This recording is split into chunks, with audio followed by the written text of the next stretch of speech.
겨울이 얼마나 시샘을 하는지 눈까지 막 내리고 또 추운 그런 또 바람도 막 보내고 그러는 중에 저와 여러분이 또 서 있습니다. 또 건강 조심하시면 좋겠고요. 이 기간을 또 잘 지나가고 또 새 봄을 함께 기쁨으로 맞이하면 좋을 것 같습니다. 오늘 사무엘상 23장의 말씀, 이 말씀을 통하여서 오늘 하나님이 어떻게 저와 여러분에게 말씀을 주시는지 함께 듣고 그 말씀에 응답하는 저와 여러분이 되면 좋겠습니다. 유대인들에게 있어서 아버지는 믿음의 조상 아브라함입니다. 우리 아버지 하면 그냥 아브라함인 거죠. 그러면 유대인들에게 있어서 최고의 왕은 누구를 꼽을까요? 여러 많은 왕들이 있었는데 그 중에 왕을 꼽으라 한다면 그렇습니다. 지금 우리가 사무엘상 강해를 하고 있죠. 또 주인공인 다윗을 함께 보고 있습니다. 그들에게 있어 최고의 왕은 다윗입니다. 특별히 이 다윗 왕을 생각하면서 그들의 그 국기에 다윗의 방패를 새기기도 하고 또는 다윗의 별을 띄워 놓은 것을 우리가 볼 수 있습니다. 심지어는요, 그들이 다윗을 얼마나 사랑하는지 이스라엘 그 성지에 가보면 곳곳에 다윗의 무덤이 참 많습니다. 여기도 다윗 무덤이라 하고 저기 가도 다윗 무덤이라고 합니다. 진짜인지는 모르는 거죠. 그런데 유대인들은 이렇게 여전히 다윗의 후손에서 다윗을 생각하고 그의 후손에서 메시아가 나올 것을 기대하면서 지금도 기다리고 있지요. 우리가 이러한 다윗에게 주목할 내용은 하나님께서 그의 인생 가운데 어떻게 함께 하셨는지, 그리고 다윗이 하나님에게 어떻게 응답하는 삶을 살았는지, 그것을 오늘 저와 여러분이 보아야 할 것입니다. 다윗은 중심에 서 있는 그 사울이라고 하는 이 왕을 벗어나서 주변으로 향합니다. 사울의 광기를 피해 이제 도망자의 삶이 시작되었는데요. 본격적으로 어떻습니까? 도망자의 삶 하면 벌써 떠오르지 않습니까? 긴장과 불안이 멈추지 않습니다. 그러한 현실을 끊임없이 마주하면서 늘 피하고 도망하면서 그렇게 살아가야 하는 것이지요. 참으로 힘겨운 시간이 이어지는 동안 무엇이 그의 마음을 지켜주었을까요? 우리가 이제 사무엘상 끝까지 이제 볼 건데, 사무엘상 또 사무엘하 이렇게 넘어 끝까지 볼 건데, 끝날 때까지 도망갑니다. 사울 왕은 끝날 때까지 계속 추격합니다.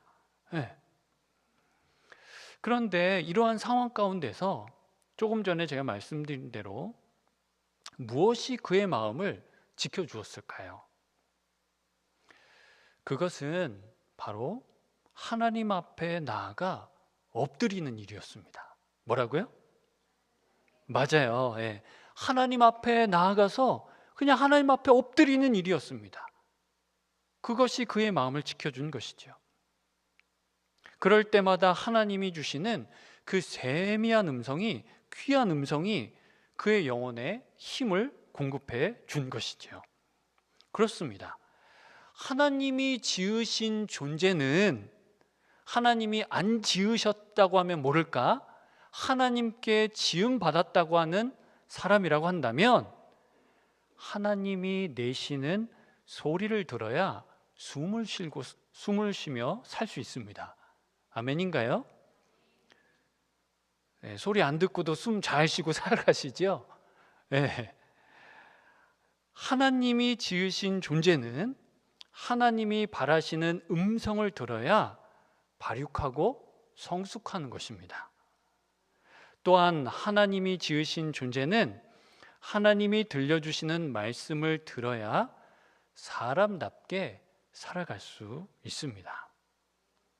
그래서 다윗이요, 도망가고 막 여기저기 막 도망 다니면서 또 한 번은 굴에 들어가 이렇게 몸을 피하고 있을 때 하나님께 이렇게 나아가요. 시편 142편인데요. 제가 한번 읽어드릴게요. 내가 목소리를 내어 여호와께 부르짖었습니다. 내 목소리로 여호와께 기도했습니다.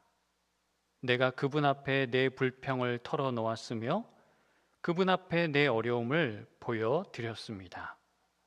내 영이 마음속에서 실망할 때도 내 길을 아는 분은 하나님이셨습니다. 내가 걸어가는 길에 그들이 몰래 덫을 숨겨 놓았습니다. 내 오른쪽을 보아도 나를 아는 사람이 아무도 없었고 내가 피할 곳도 없었으며 내 영혼에 관심을 갖는 사람도 없었습니다. 오 여호와여, 내가 주께 부르짖습니다. 주는 내 피난처시요 살아있는 사람들의 땅에서 받는 내 몫입니다. 내 부르짖음에 귀 기울이소서. 나는 너무나도 비참합니다. 나를 핍박하는 사람들에게서 나를 구하소서. 그들은 나보다 강합니다. 내 영혼을 감옥에서 풀어주셔서 내가 주의 이름을 찬양하게 하소서. 주께서 나를 너그럽게 대하시면 의인들이 내 주위에 몰려들 것입니다. 아멘. 기도는 결코 독백이 아닙니다. 하나님과의 관계 속에서 이루어지는 대화인 것이죠.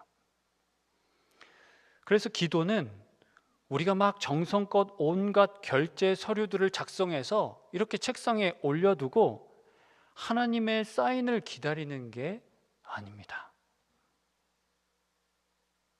하나님이 우리와 같은 인생인가요? 아니지요. 그런데 우리가 너무나 하나님을 사장으로, 물주로 그렇게 여기면서 때로는 빚진 사람에게 빚 갚으라고 막 독촉하는 그러한 기도의 모양새를 띌 때가 많은 것 같습니다.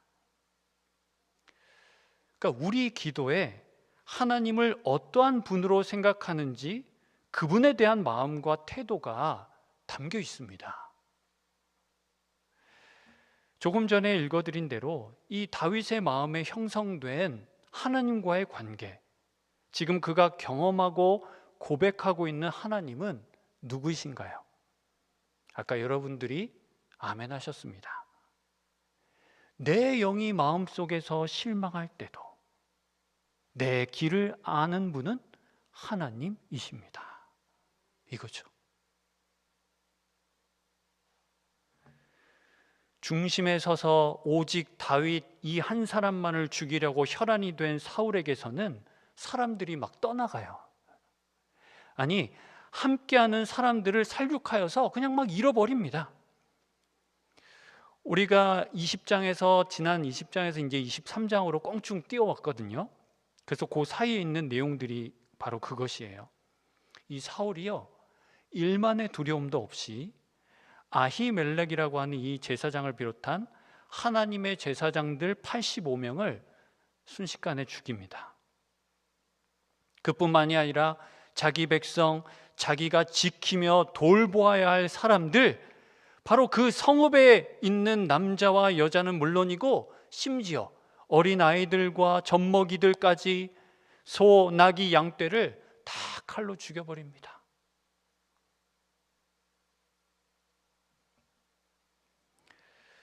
그러나 주변으로 밀려 도망자가 된 다윗에게는 사람들이 찾아듭니다. 근데 지금 아시겠지만 다윗에게 사람이 찾아오면 안 됩니다. 사람하고 계속 엮이면 안 되는 상황이죠.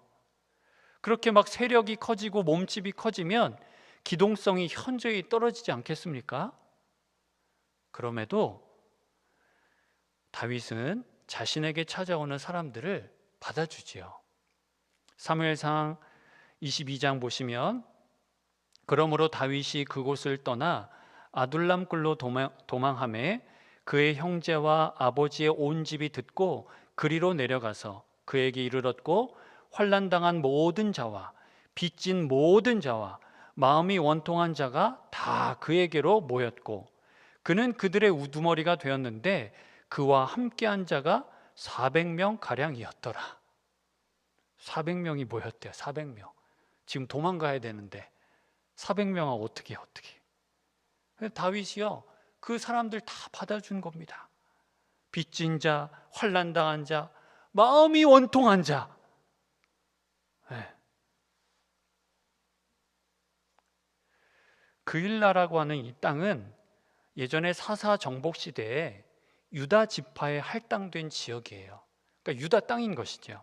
그런데 이 땅이 블레셋 가드라고 하는 지역하고 유다 평야 경계에 있는 땅이거든요. 그렇기 때문에 바로 아시겠지만 블레셋의 이 세력이 조금이라도 강해지면 어김없이 그냥 막 공격해 들어오는 겁니다.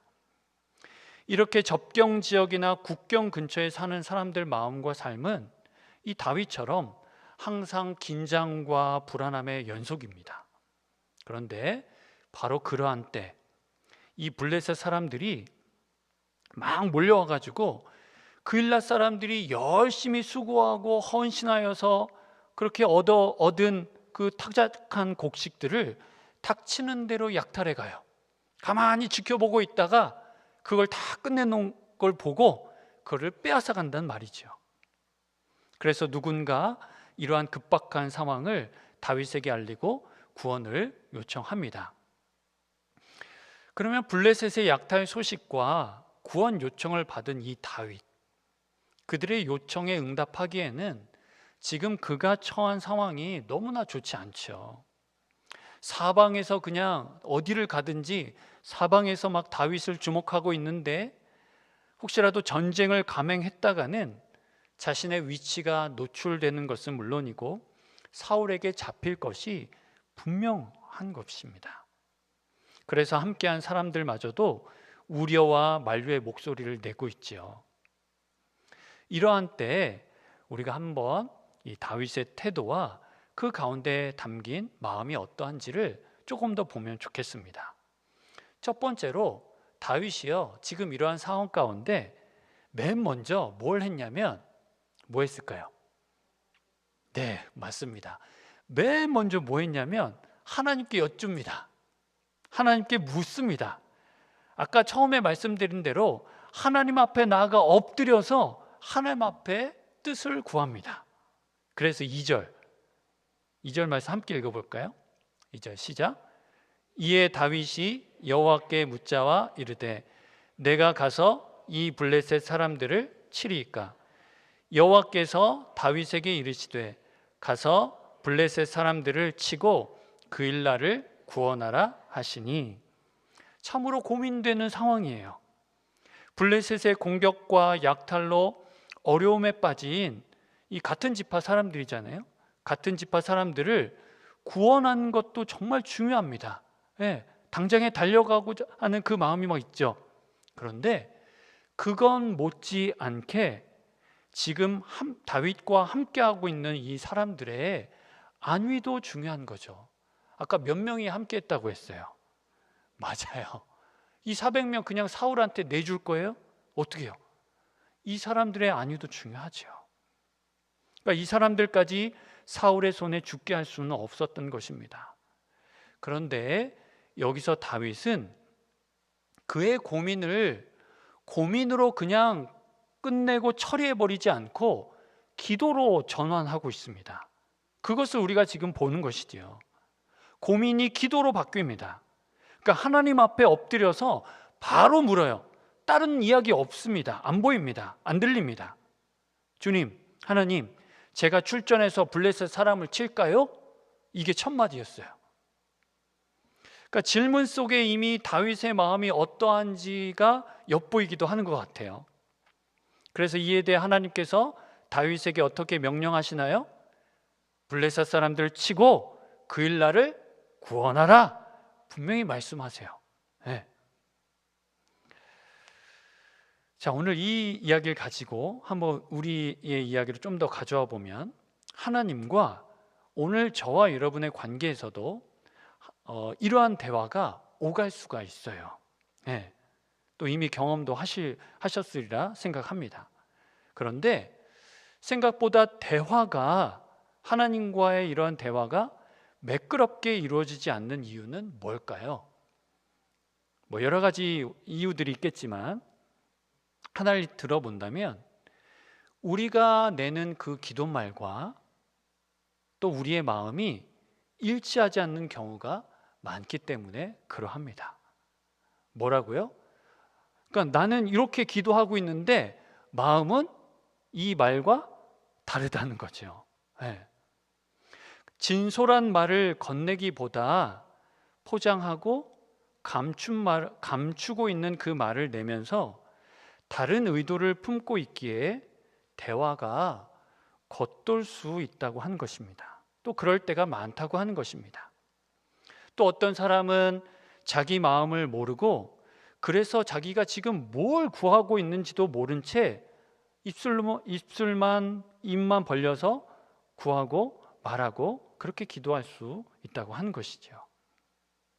그런데요, 살아계신 하나님께서는 우리가 온갖 은혜로운 말을 가져다가 기도한다 하더라도 우리 중심을 감찰하십니다. 아멘인가요?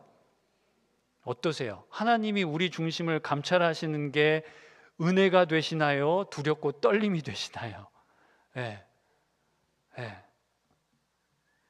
다시요, 우리가 온갖 은혜로운 말 다 쏟아붓는다 하더라도 하나님은 우리 중심을 감찰하십니다. 우리가 내는 그 바로 기도말 속에 숨겨진 의도를 밝히 아십니다. 그러하기에 기도는 결코 내 욕구를 충족시키는 도구가 아니죠. 하나님께서 허락하여 주신 이 기도를 통해 우리가 하나님의 하나님 되심을 경험할 수 있는 겁니다. 나의 나됨을 그 가운데서 발견하고 알 수 있게 되는 것입니다. 그러하기에 오늘 저와 여러분이요, 우리가 진정성 있는 그 마음과 태도에서 비롯된 이 하나님과의 대화를 통해 이제 하나님과 피상적인 그런 관계에서 더 깊은 사랑의 관계로 나아갈 수 있어야 하겠습니다. 그것이 성숙이지요. 그러한 관계의 성숙을 오늘 저와 여러분이 이루어 가야 하겠습니다. 자, 그러면 이제 다윗의 두 번째 모습을 함께 볼게요. 자, 다윗의 두 번째 모습은 또한 어떠합니까? 또 어떻게 해요? 뭐 깊이 고민하실 거 없으세요? 두 번째 모습 역시 첫 번째랑 똑같습니다. 하나님 앞에 나아가 엎드려서 또 여쭙습니다. 또 뜻을 구합니다. 4절 한번 보실래요? 4절도 한번 읽어볼게요. 시작. 다윗이 여호와께 다시 묻자온대 여호와께서 대답하여 이르시되 일어나 그일라로 내려가라. 내가 블레셋 사람들을 내 손에 넘기리라 하신지라. 아멘. 학자들에 의하면요, 다윗이 하나님께 이렇게 두 번의 뜻을 묻고 있잖아요. 구하고 있는데 그 사이에 묻는 것 사이에 아비아달이 에봇을 가지고 다윗에게 도망 온 것으로 봅니다. 이 아비아달이 아까 죽은 그 아히멜렉의 아들인데요, 그 성전에 있는 에봇을 가지고, 성소에 있는 에봇을 가지고 다윗에게 막 도망왔지요. 그러니까 다윗이 처음에는 이 에봇 없이 하나님 앞에 홀로 나아가 하나님 뜻을 구한 것이고, 이제 두 번째는 이 에봇을 가지고 하나님의 뜻을 구했다고 할 수 있습니다. 그렇다면 여기서 이거 한 가지 정리하고 가야겠죠. 에봇이 뭐예요? 에봇. 여기서 말한 에봇이 뭐죠? 이 에봇은 제사장의 그 옷을 말하는데요, 이게 조끼 모양의 윗옷을 말합니다. 그런데 특별히 이것이 중요한 이유는 제사장이 하나님의 뜻을 물으며 구할 때 이 옷을 입고 우림과 둠밈이라는 그 도구로 하나님의 뜻을 구했죠. 판결을 구했던 것입니다. 그래서 이것이 중요하죠.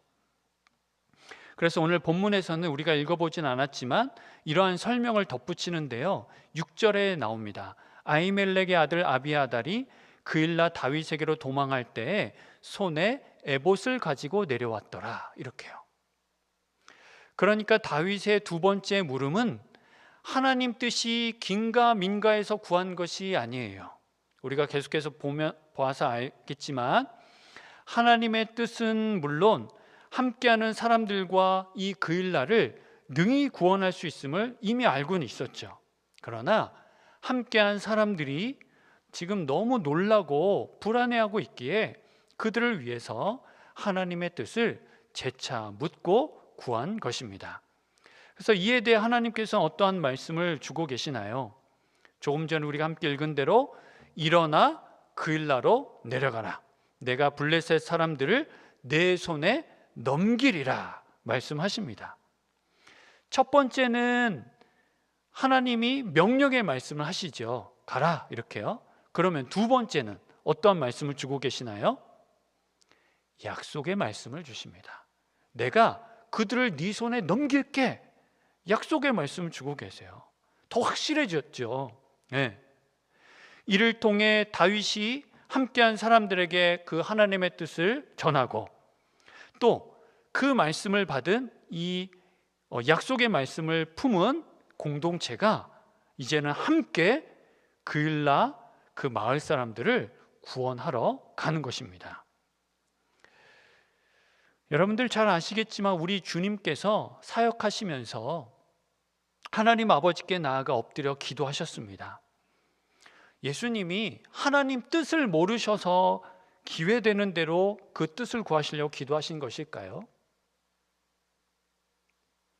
주님께서는 기도를 통해 성령의 능력을 힘입으셨습니다.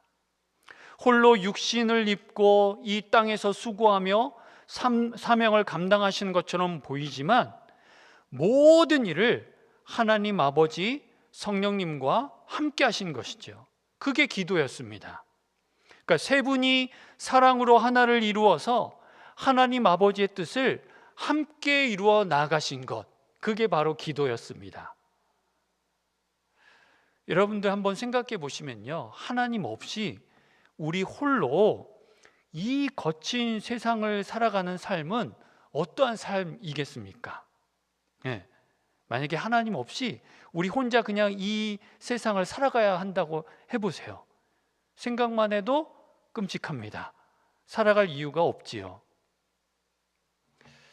그래서 오늘 저와 여러분이 믿음으로 기도의 자리에 나아가면 사랑으로 하나를 이루시는 그 하나님이 우리에게 그 얼굴과 그 마음과 그 뜻을 내보여 주실 줄 믿습니다. 헤아릴 수 없는 그 임재의 영광으로 우리를 덮으심으로 그 크신 하나님을 마주하게 해주실 줄로 믿습니다. 생각해 보면 당장에 이 블레셋 사람들을 추격하여 그들을 치고 그일라 사람을 구해내야 하는 사람은 사울입니다. 사울 왕이죠. 네. 그러나 그의 병든 마음이 칼이 되어서 하나님 백성을 돌보며 지켜야 할 직분과 사명을 전부 상실해 버립니다. 그러니까 오로지 그냥 이 다윗 한 사람 제거하는 일이 그의 평생 사명이 돼요. 네. 너무도 안타깝지요. 그러나 다윗은 이 그일라 사건을 통하여서 하나님의 사심과 또 이르신 말씀의 성취를 또 마주합니다. 예전에도 그런 하나님의 일들을 경험했지만 이 사건을 통하여서 또 일하시는 하나님을 경험했다고요. 비록 현실은 중심에서 주변으로 밀려나 도망자로 살아가지만 실상은 이 주변에서 중심을 이루는 구원자의 삶을 살아간 것입니다. 성경에 나타난 모든 싸움, 모든 전쟁이 그러하듯 싸움의 승패는 하나님에게 있습니다. 그래서 때로는 우리가 하나님, 왜 사울을 서둘러 쳐내시지 않는 겁니까? 하나님, 왜 다윗을 광야의 도망자로 내버려 두시는 겁니까? 이렇게 의문을 가져볼 수는 있겠지만 여러분도 어떠세요? 우리 인생과 우리의 시간, 이 역사의 주인은 우리가 아닙니다. 저와 여러분이 결코 아닙니다. 물론 이 시간대에 놓여 살아가고 있지만 우리가 아니죠. 그럼 누구예요? 주인은 저와 여러분의 하나님이십니다. 그러니까 하나님께서는 우리가 헤아릴 수 없는 그 놀라운 섭리로 우리 가운데 일하시며 지금도 그 뜻을 이루어가고 계십니다. 그러하기에 이제 우리가 할 일은 이렇게 살아계시고 일하시는, 아니 살아계시다는 이 말도 필요 없어요. 필요 없는 거죠. 사시고 일하시는 그 하나님께 응답하는 마음과 삶이 있어야 한다는 겁니다. 사울이 지금 중심에는 있지만 내면과 삶의 중심을 잃어버려서 주변의 삶을 살아가는 도망자인 것입니다. 사울이 도망자예요. 그러나 주변에 있을지라도 이 내면과 삶의 중심을 하나님에게 둔 그 사람이 바로 구원자이고 구원자의 삶을 살아갈 수 있는 것입니다. 다윗이 어느 날 갑자기 이렇게 구원자로 탄생한 게 아닙니다. 그에게 주어진 시간에서 꾸준히 구원자의 그 역할을 감당했지요. 아니, 좀 더 정확하게 말해 보겠습니다. 그의 모든 삶에서 역사하신 하나님, 바로 하나님께서 나타내 보이시는 구원을 이 다윗이 꾸준히 마주한 것입니다. 그래서 구원자의 역할을 감당하고 그러한 삶을 살아갈 수 있었던 것이지요. 이제 마지막으로 다윗이 이전에 자신의 삶으로 고백하는 그 하나님에 대해서 우리가 함께 들으면 좋겠습니다. 사무엘상 17장에 나오는 고백인데요, 제가 한번 읽어드릴게요. 다윗이 사울에게 말하되 주의 종이 아버지의 양을 지킬 때에 사자나 곰이 와서 양떼에서 새끼를 물어가면 내가 따라가서 그것을 치고 그 입에서 새끼를 건져내었고, 그것이 일어나 나를 해하고자 하면 내가 그 수염을 잡고 그것을 쳐 죽였나이다. 주의 종이 사자와 곰도 쳤은즉 살아계시는 하나님의 군대를 모욕한 이 할례 받지 않은 블레셋 사람이리이까 그가 그 짐승의 하나와 같이 되리이다. 또 다윗이 이르되, 이제 여기부터 잘 들어보세요. 여호와께서 나를 사자의 발톱과 곰의 발톱에서 건져내셨은즉 나를 이 블레셋 사람의 손에서도 건져내시리이다. 할렐루야. 앞에서 쭉 다윗이 이야기했어요. 내가 이렇게 곰과 사자 막 쫓아가가지고 건져냈습니다. 그런데 실상은 뭐였어요? 실상은 다윗이 한 게 아니라 하나님이, 맞아요. 하나님이 나를 바로 그 사자의 발톱과 곰의 발톱에서 건져내 주셨습니다. 그러니 지금도 이 블레셋 사람의 손에서 건져내 주실 것입니다. 어떠신가요? 저와 여러분은 어떤 하나님을 만나고 계신가요? 그 하나님은 저와 여러분에게 어떠한 분이신가요? 자, 이제 그 하나님께 모든 일에 이제는 진솔한 마음으로 그 하나님의 뜻과 그 마음을 구하며 또 그때 일러주시는 그 말씀에 온전히 응답하는 삶으로 하나님 뜻 이루며 살아가는 저와 여러분이 되어야 하겠습니다.